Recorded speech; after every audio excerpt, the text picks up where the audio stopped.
গাজীপুরের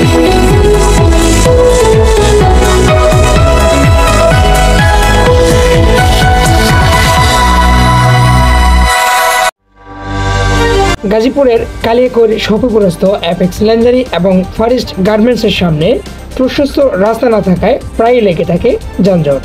আজ সকাল 7টার পর থেকেই easy bike, autorickshaw, motorcycle, bicycle আরোহী, পথচারী, গার্মেন্টস কর্মী এবং চাকুরি প্রত্যাশীদের ভিড়ে কৃত্রিমভাবে তৈরি হয় যানজট।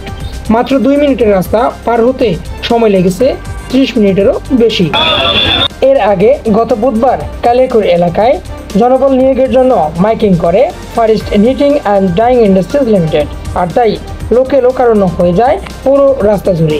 এতে ভোগান্তি পোহাতে হয় অফিসগামী এবং গার্মেন্টস কর্মীদের।